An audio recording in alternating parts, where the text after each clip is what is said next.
Ether chapter 3 में Jared का भाई पहाड़ पर चढ़ा।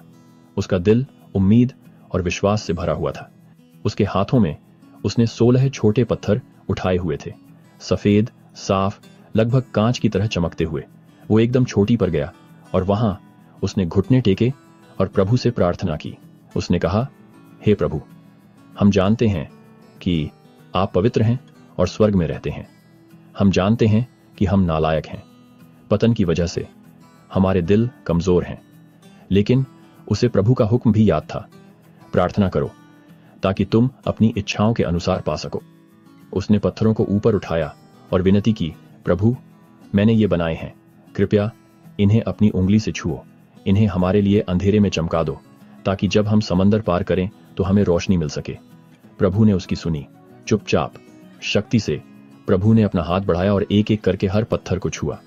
अचानक जेरेड के भाई की आंखें खुल गईं। उसने प्रभु की उंगली देखी।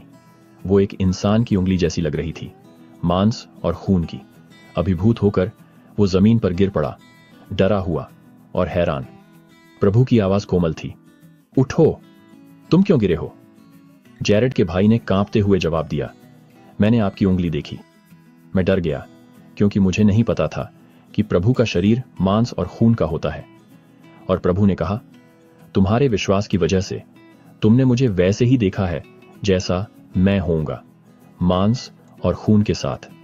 आज तक कोई भी मेरे सामने इतने विश्वास के साथ नहीं आया। क्या तुमने इससे ज्यादा देखा है? उसने जवाब दिया, नहीं प्रभु, मुझे अपने दर्शन दो। प्रभु ने पूछा, क्या तुम उन शब्दों पर विश्वास करते हो जो मैं बोलूंगा? उसने जवाब दिया, हां प्रभु, मुझे पता है आप हमेशा सच बोलते हैं। और इसलिए प्रभु ने खुद को पूरी तरह से दिखाया। उन्होंने कहा, क्योंकि तुम ये बातें जानते हो, तुम्हारा उद्धार हो गया है। मैं वो हूं जिसे दुनिया की शुरुआत से ही अपने लोगों को बचाने के लिए तैयार किया गया था। मैं जीसस क्राइस्ट हूं। मुझ में सभी जीवन पा सकते हैं, वो सभी जो मेरे नाम पर विश्वास करते हैं।